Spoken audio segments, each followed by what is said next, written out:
Assange, of course, and Obama plays part in this, and so does James Comey and Loretta Lynch. Lineup of deplorables, but it's great because this is amazing stuff to talk about. And there is quite a lot to get to.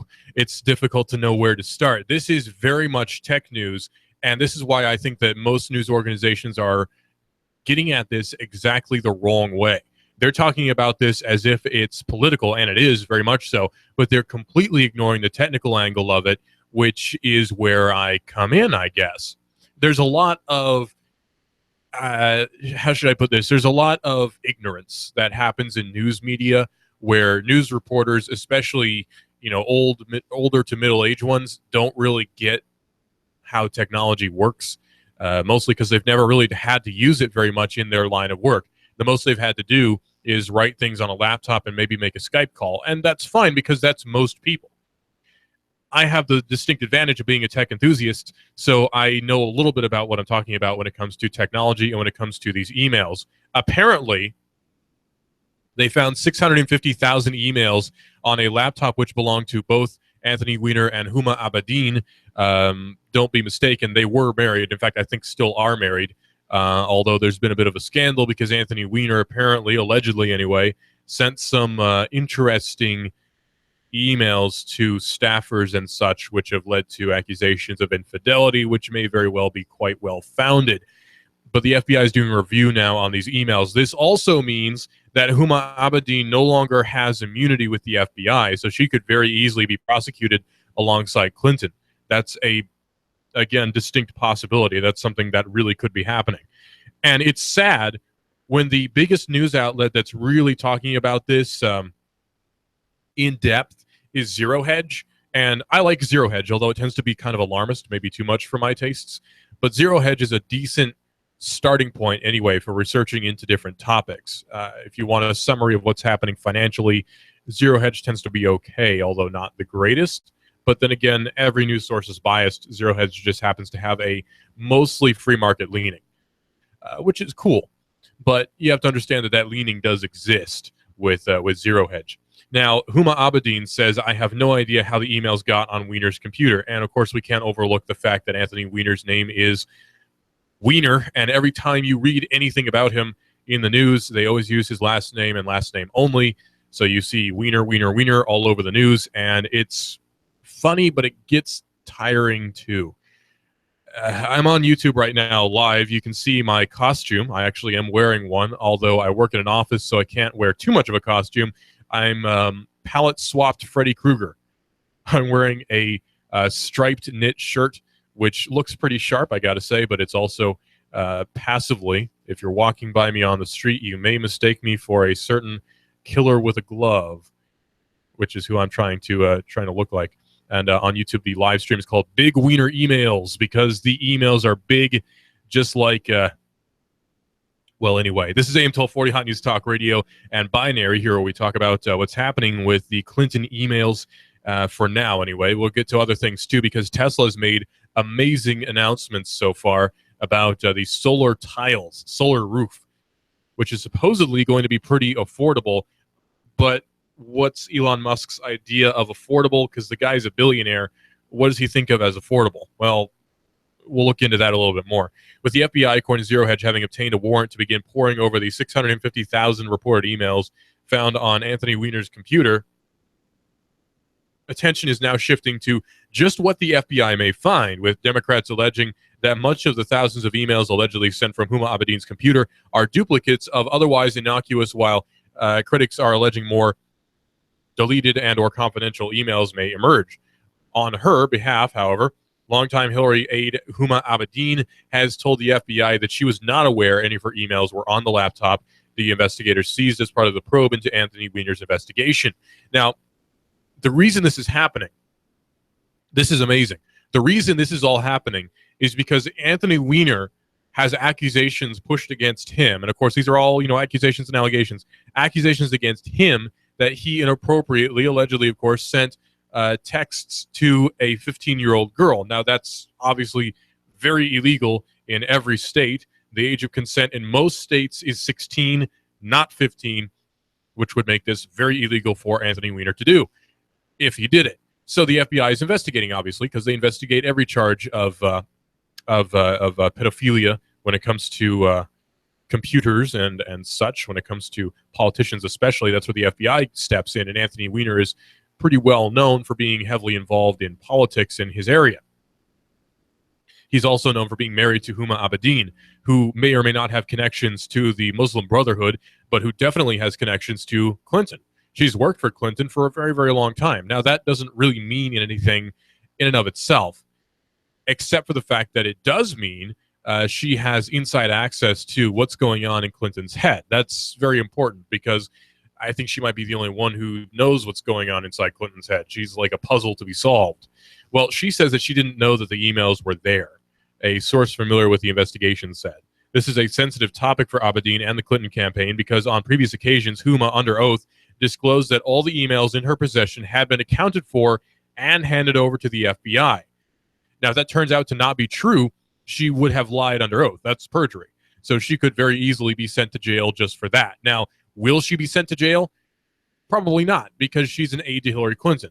Now, is Clinton going to let Abedin take the fall? Yeah, absolutely, because Clinton is that way. Clinton is exactly the kind of person who would let Huma Abedin take the fall, even though they've been friends for a very long time. Clinton doesn't strike me as the kind of person who is particularly amazing to her friends. You've noticed, if you read the Podesta emails at all, people on her staff don't really respect her very much at all.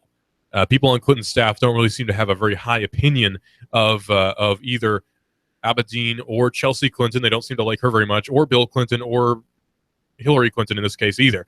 No one seems to like her very much, except for Huma Abedin. I guess their personalities just merge really well. But this is where, again, the technology comes in, because this is a story that would not have happened had there not been a federal investigation into Anthony Weiner's emails, which is amazing that a man accused of pedophilia is the reason why an investigation has been reopened into Clinton. It's mind-boggling that that is why the investigation has been reopened, but it is. That's why it is. So thank you, Anthony Weiner, for your alleged perversion, because it's actually helped us out quite a bit. According to one source I read, now this is just, not confirmed at this point, but according to one source I read, I believe it's on Twitter, so, lots of grains of salt. Take this with an entire canister of kosher salt. But I noticed that one person said that the emails were contained in a folder called life insurance. That tells you something there. Julian Assange has a life insurance file too, and there's a similarity between the two men, not because of pedophilia, but because they are both very much disliked now by the Clinton campaign.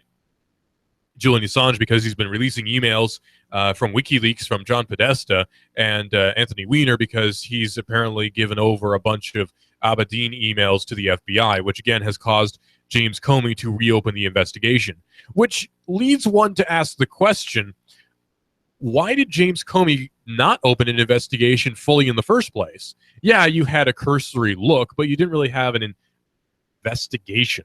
It's been proven that she held classified emails on a private server. That's illegal. So why weren't any charges pressed? Well, because there was no intent to commit a crime. That doesn't really make any sense, does it? I mean, I could say very easily, I didn't mean to break into your store to commit a crime. I just wanted to do a wellness check on you. So I, broke open your storefront window and walked in and took some stuff and walked out. I didn't mean to rob the place. I just inadvertently did.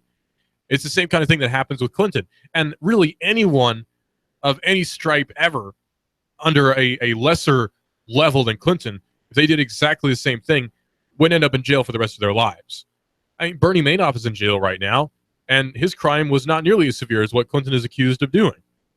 And in fact is proven to have done, although gets off scot-free. It's crazy. But this is exactly why national politics don't work. Because as soon as you have a cabal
which is what you have now in national politics, of a cult of personality surrounding particular people, you immediately lose all accountability. And accountability is something that is key in keeping a government straight. And really, it's impossible to keep a government straight for any period of time. I can't name any municipality ever that's never done anything wrong. We know wrongdoing has happened in Chattanooga. Not that it happens right now, but I'm sure it does. We've had wrongdoing in Ringgold, where I live. Lots of bad things happen in every municipality ever.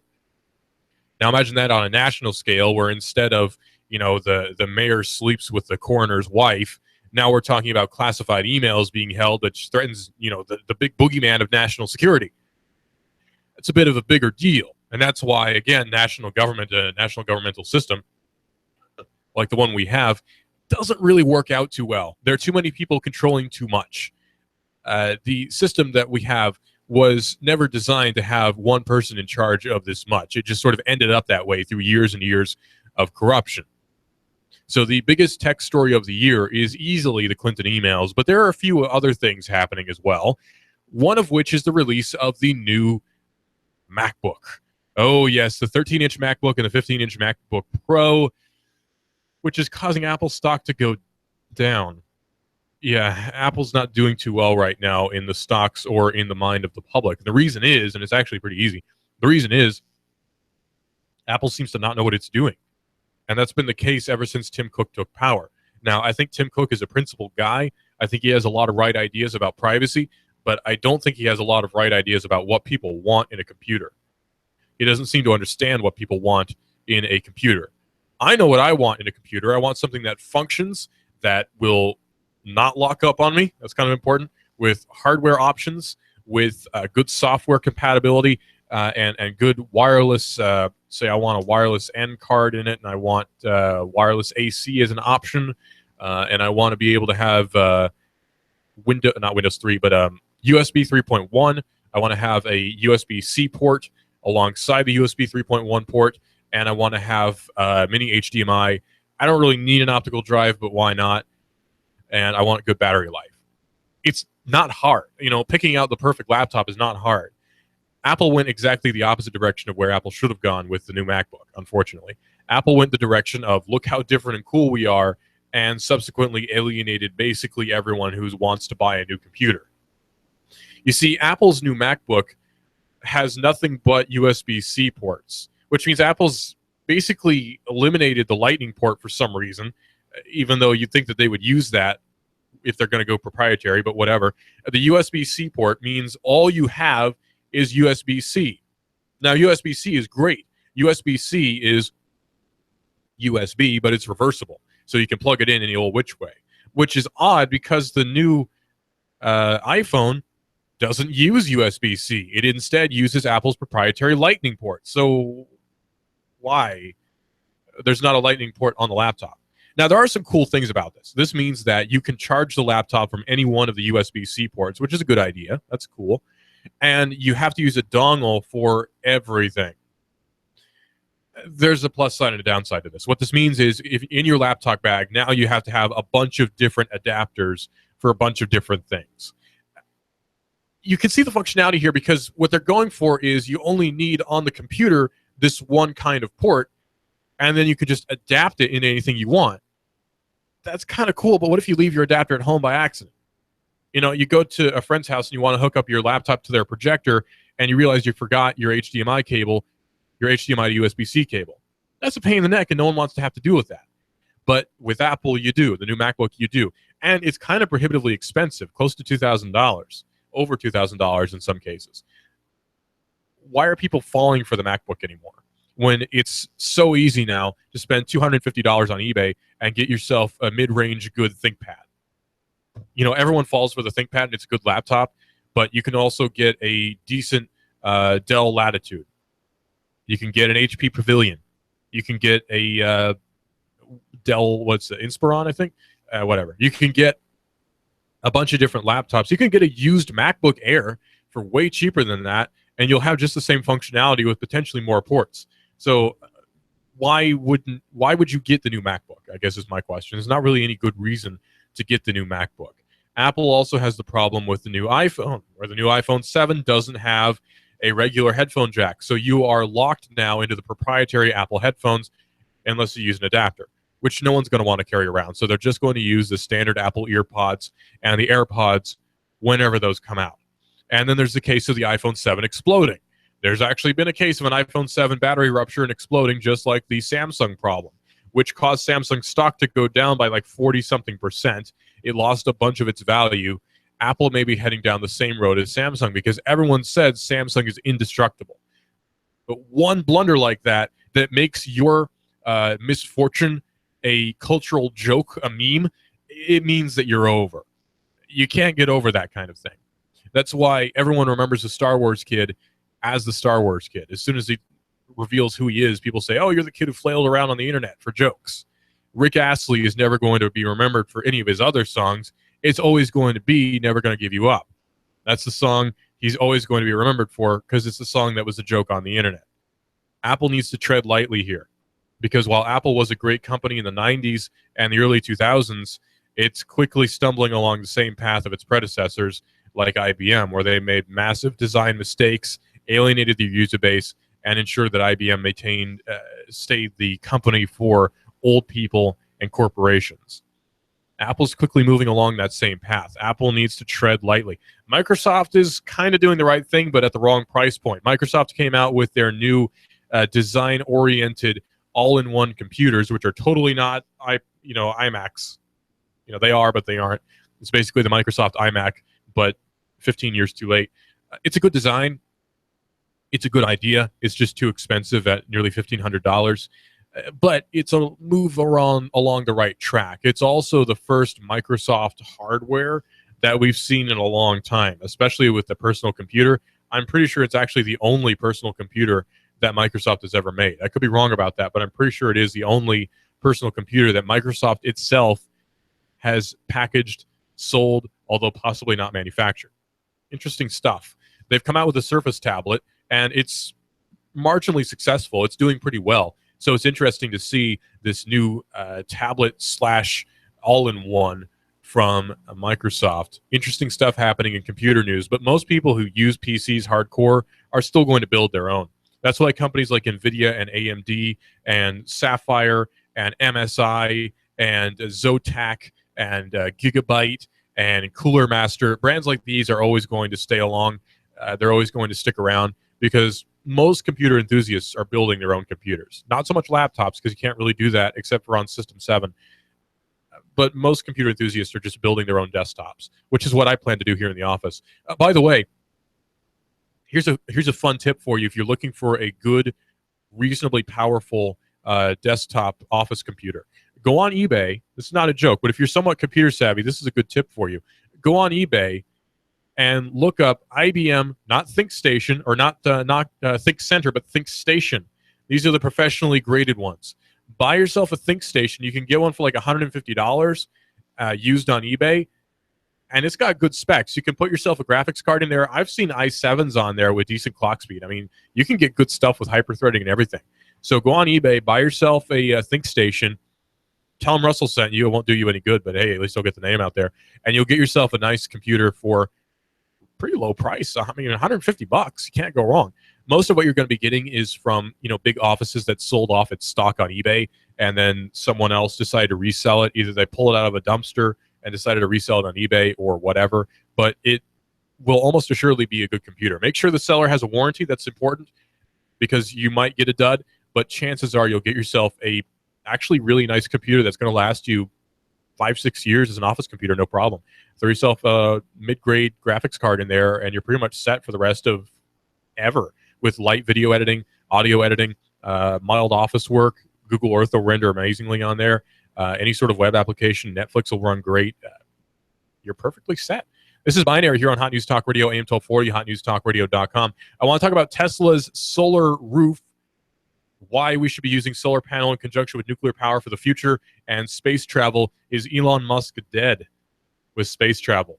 Probably not, but we'll talk about the theories anyway here on Hot News Talk Radio, AM 1240, hotnewstalkradio.com. We don't just talk about high-tech, we are high-tech. You can get us on the website, you can get us on Facebook, you can get us on Twitter, you can get us on the TuneIn radio app on your smartphone, and we live stream on Facebook most of the time. David Tulis' show is live on Facebook every day.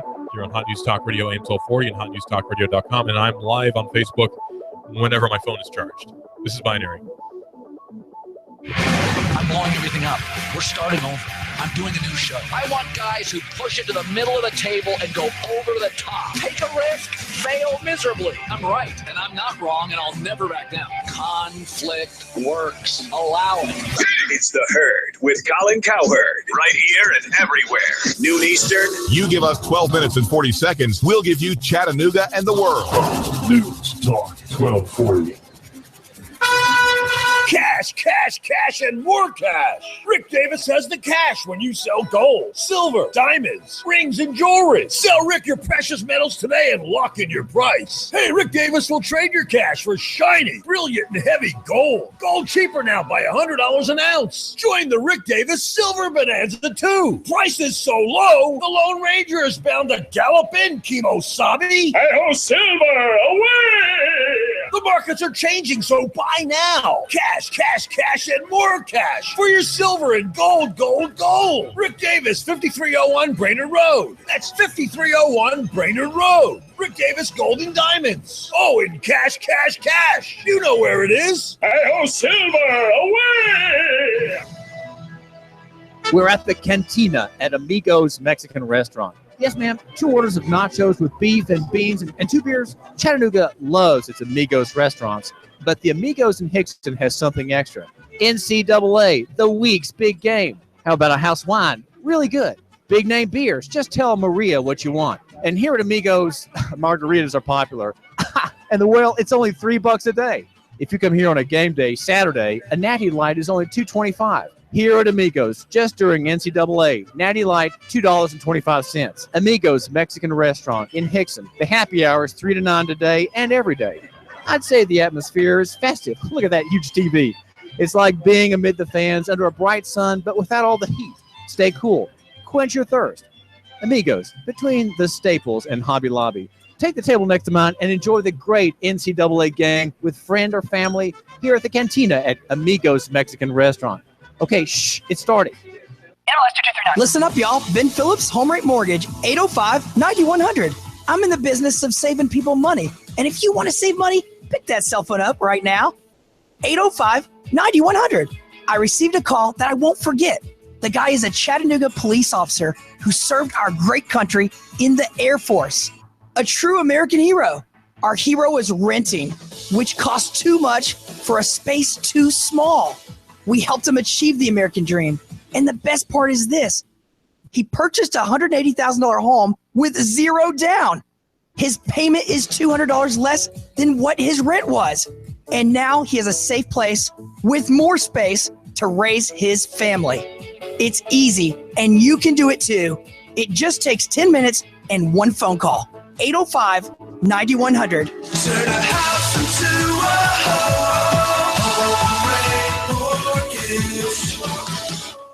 At Eyer Optical, it's a well-known fact. When you buy 1 pair of glasses, you get a second pair absolutely free. But did you know Eyer Optical has the largest eyeglass selection in the area, with top-name brands and styles in the latest trends? Schedule your appointment with one of the doctors today for a comprehensive eye exam. And remember, when you buy 1 pair of glasses, you get a second pair absolutely free. Visit EyerOptical.com for a location near you. Eyer Optical. You give us 12 minutes and 40 seconds, we'll give you Chattanooga and the world. News Talk 1240. Hot 1240 Hot News Talk Radio with your Hot News Now update. A driver on I-75 southbound near the Catoosa County and Walker County line struck a pedestrian with his car, hurtling him into the air and throwing him to the ground. The pedestrian was killed. He's been identified as 27-year-old Michael Neese from Kennesaw, Georgia. The suspected driver, Jordan Shelton, has been arrested. Georgia State Patrol says they're not sure why the pedestrian was walking along I-75. An 89-year-old woman and the owner of a bait and tackle shop were both victimized when an armed robber burst into the room, pulling a gun and demanding money. This happened on Bonnie Oaks Drive on Thursday at about 3 p.m. He's described as a black male who's 5'8", between 140 and 160 pounds. The Georgia Department of Transportation has finally finished a study on light rail between Chattanooga and Atlanta. And it says it could cost around $10 billion to construct, running along I-75. Another route's been chosen, which could potentially go through Rome, Georgia. If it's going on the Tennessee Valley, it's going on Hot 1240, Hot News Talk Radio. You give us 12 minutes and 40 seconds, we'll give you Chattanooga and the world. News Talk 1240. Expect mostly sunny, very warm weather out there through your afternoon. Highs near 85 tonight. Lows back into the lower to middle 50s. For Monday, very warm and dry again. Could be another record breaker. Highs 85 to 87 with more sunshine and very warm weather through Tuesday. The halls are decked at Abba's House Bookstore and Cafe in Hickson. Get a meaningful gift for everyone on your list and feel good that the proceeds go to missions. Download a coupon for 10% off at abbashouse.com/coupon. And I'm Storm Sheen 12, Chief Meteorologist Patrick Hoare. On AM 1240, Hot News Talk Radio.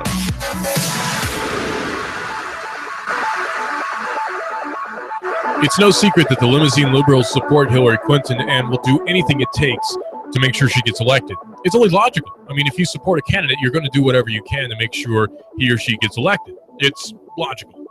But there runs into a problem. This runs into a problem when you are part of a major social media network or a major news outlet. That's where things start to get kind of dicey. And it appears now that Google and Facebook and Twitter are all, potentially anyway, censoring search results.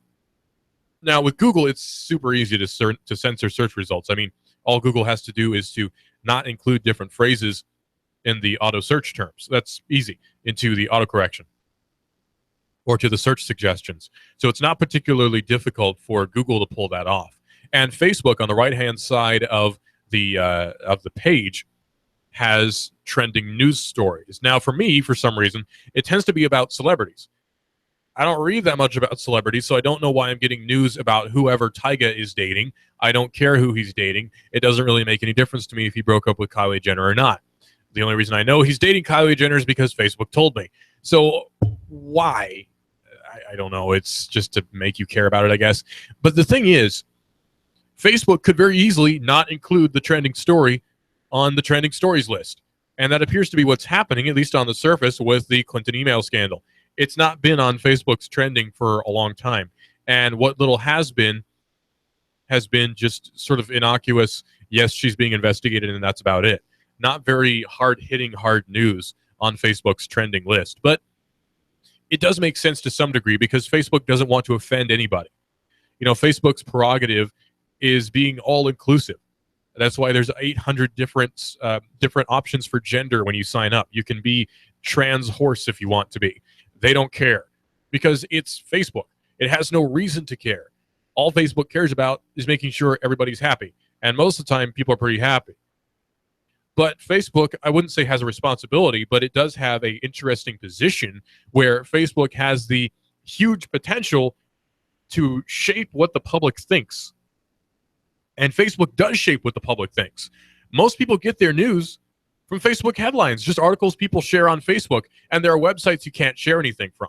It's kind of interesting, actually, when you read into it. But something that has been bothering a lot of people for a very long time about Facebook is the lack of Clinton stories on the Facebook trending side. And there have been quite a few Donald Trump stories, but that's only logical because, again, you're going to talk about Donald Trump. Everyone's going to talk about Donald Trump. That makes sense that there would be stories about it. But why aren't there as many stories about Clinton? Now, I'm not asking for 50-50 even distribution because you can only talk about Trump for so long before it gets to be the same story over and over again. And the same thing with Clinton. But when there's fresh, new, hot, hard-hitting news, why isn't it on Facebook trending? Why isn't the hashtag trending on Twitter? It is, but it isn't. Facebook's Hillary Clinton for prison hashtag has been going like crazy, like gangbusters, but you don't see it on the side.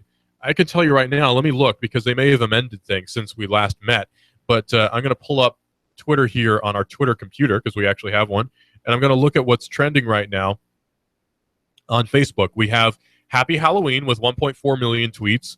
Andre Johnson, I'm not sure who he is, with 20.2 thousand tweets. Jalen Hurd, I think he's a football guy. Reformation Day, happy Reformation Day to all of you Protestants like myself. And here we go, Hillary for prison. But it doesn't say how many people are tweeting about it. It just says that one of our followers is tweeting about it. That's kind of odd, isn't it? Well, let's click on the hashtag and see what's going on. So hashtag Hillary for prison is trending right now. and so is Libertarian Vice President. That's okay. There's a lot trending. Related searches are Hillary for Prison, misspelled, Podesta emails 24, WikiLeaks, Tim Kaine mistress, Podesta emails 24. So there's a lot that's been trending, but quite a few people are tweeting about Hillary for prison, and you don't see it very much on Twitter at all, really. And interestingly enough, the polls are doing pretty well, too, for Trump. He's actually ahead in some polls. So tides are shifting for Clinton. She's not particularly marketable right now. And that's a big problem for her. It's a great thing for Trump supporters. And for those in the middle, it's an interesting talking point.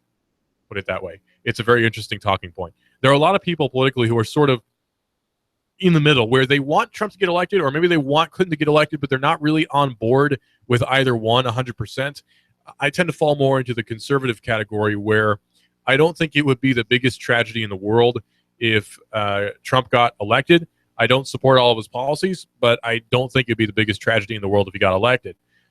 Clinton, on the other hand, I think it would be a big problem, especially for those of us in media who don't particularly like to be censored, and women who don't really want to go to war very much.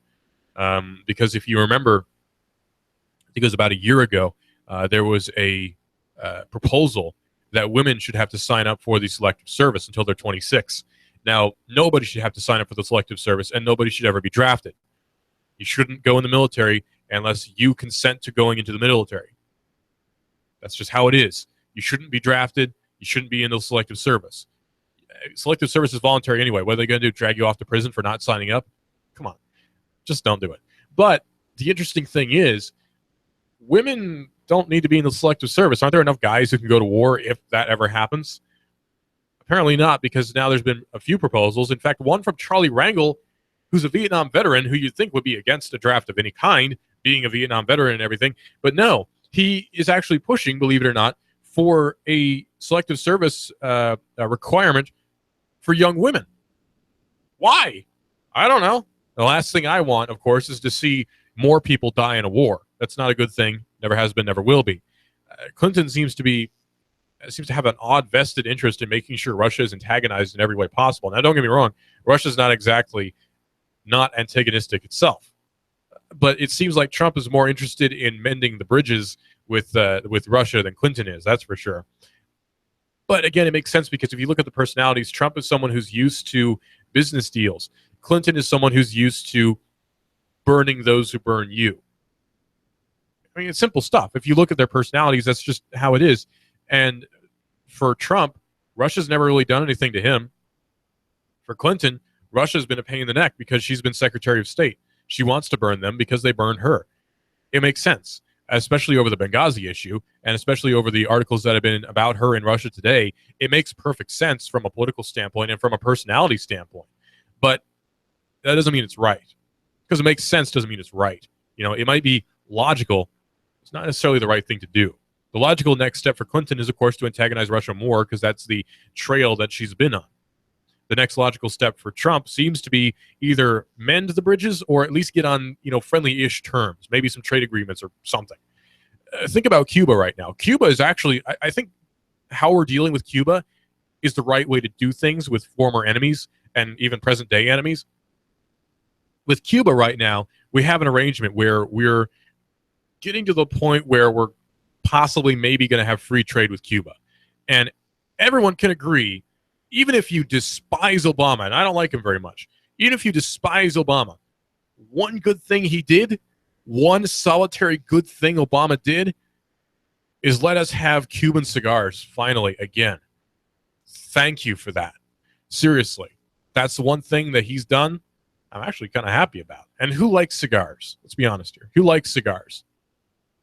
Old white dudes and young white dudes. Now, there are a lot of black people, I'm sure, who like cigars, but the stereotype is old white businessmen in their top hats and their cigars. Odd move for Obama to make, but I'm not complaining. Hey, I've had believe it or not, in Canada, had a Cuban cigar. I've been to Canada once. No, twice. Once to Niagara Falls, which I know doesn't Once to Niagara Falls, which I know doesn't count. And I went to New Brunswick for a friend's wedding, which was amazing. And the bride's father of the bride, opened up a big old box of Cuban cigars, and that was nice. That was very nice. So I can't wait for that to be available in America and to provide some jobs to Cubans. I mean, we don't have anything against Cuban people, right? It's the Cuban government that we have a problem with. Like, I don't have a problem with people from Venezuela. I have a problem with the ruler in Venezuela. I have a problem with the leadership in Venezuela. It's the same with Cuba. I give nothing against Cubans, but I have a lot against the Castro family. There's a lot to have against the Castro family. But should we punish all of Cuba for what one leader and actually two leaders have done? Maybe not. Maybe loosening up a little bit, at least, and offering aid and maybe free trade. It's a good thing. Not so much, open borders immigration, but hey, why not buy stuff from each other? It stimulates our economy, stimulates their economy. It's a free market. Sell and buy what you want. Why not? And you have the added side effect of introducing the Cuban people to capitalism, whether the government likes it or not. So that's a good thing in and of itself. Well, enough about that. Tesla has announced the solar roof. And this is a very good thing for those who want to live, so-called off-grid. You're going to have a local grid. You're just not going to be on the main grid. The best, in my opinion anyway, the best system for power in the world, really, and in the United States especially, is nuclear plus solar. And maybe some wind farms here and there too. But mostly nuclear and solar, because solar is not particularly high maintenance. Nuclear is really high maintenance, but it's worth it because it outputs a lot of energy. Now, coal, it's not bad for where you are, but coal is a lot more dangerous than nuclear power is, believe it or not. There's a lot that has to go wrong with a nuclear reactor before it goes boom. There are a lot of safeguards, and with a coal plant, it's putting stuff in the air, it gets dirty, you have to worry about actual radiation levels increasing from a coal plant because, believe it or not, heavy metals are blowing out of those smokestacks. I mean, my great-grandfather was from Pennsylvania. He was a coal miner in Pennsylvania. I'm a Southerner all the way through, by the way. I was born in Erlanger Hospital, so don't be thinking that I'm a Yankee. I'm not. But my great-grandfather was a coal miner up in Pennsylvania, and he had a cough for the rest of his life because of coal. He was a coal miner. So that happens, and it really does happen.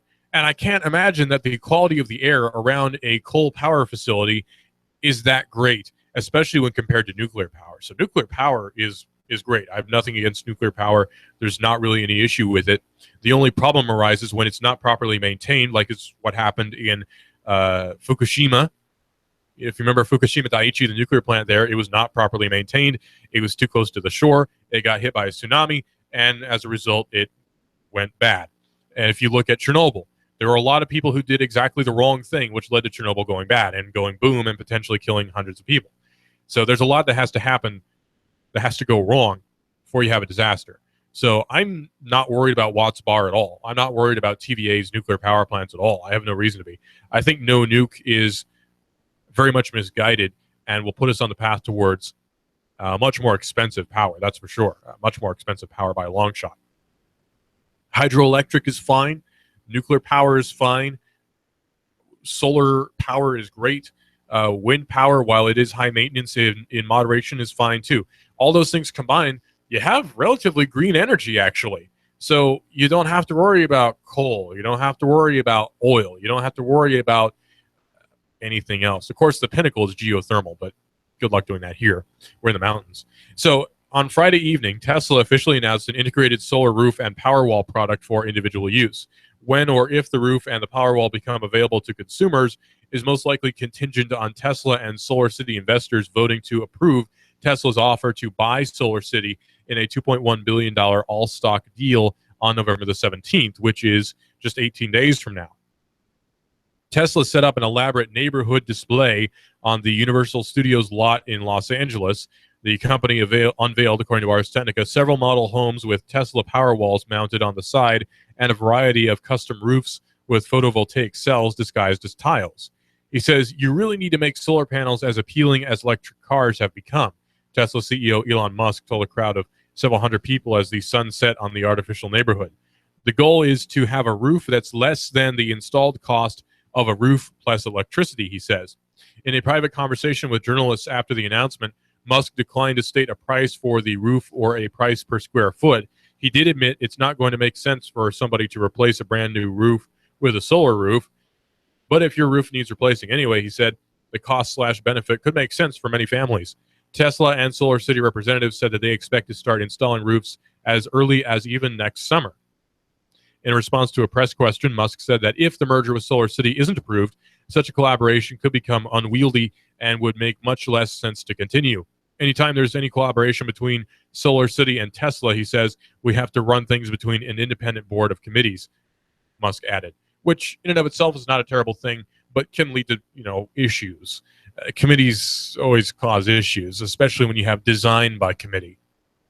Design by committee. That's where you get things like brutalist architecture. And actually, I will admit, I'm a fan of brutalist architecture in some applications, but it gets to be tiring sometimes. So is the idea of a solar roof viable? Well, I don't know, because I haven't seen the technology that Elon Musk is proposing. I'm sure he's going to show the investors what he has in mind, but a purchasing of Solar City by Tesla could potentially lead to pretty good things. Now, I think that Elon Musk is not stupid. I think he's very smart. And something Elon Musk says, and something Elon Musk does, is interesting to me. He's, as you know, very interested in sending people to Mars. I don't think that that's a coincidence with this purchasing of Solar City. I think that the two play hand in hand, because remember, he's wanting to colonize Mars, and there might be some technology that Solar City has that he needs in order to put solar panels on homes or outbuildings or whatever on Mars. So I don't think that that's a coincidence. I think that the two do play hand in hand, and it just so happens also that he can provide people with a valuable service by having a roof which is available to provide solar power to your house. Now, is solar power perfect? No, because if you're doing it the modern traditional way, you've got to have a bank of lead-acid batteries, and those lead-acid batteries have to be serviced once every, I think, 6-ish months. You can get gel batteries. I hear they're not as good. So lead-acid batteries, you have to recharge them with water and I think sulfuric acid. I could be wrong about that. You have to recharge them once every 6-ish months. It's not so bad. And you also have to make sure that the solar panels are unobstructed. You're only going to get full power in full sun. The batteries aren't going to last forever. You have to replace them at some point. And the power that you get may not be as good as what you get from the grid in terms of what you can draw. There's a power inverter that converts DC to AC. On the plus side, though, you do have direct DC power, so you can charge a lot of your USB devices without a whole lot of hassle. You can charge a laptop directly. There's a lot of good stuff that goes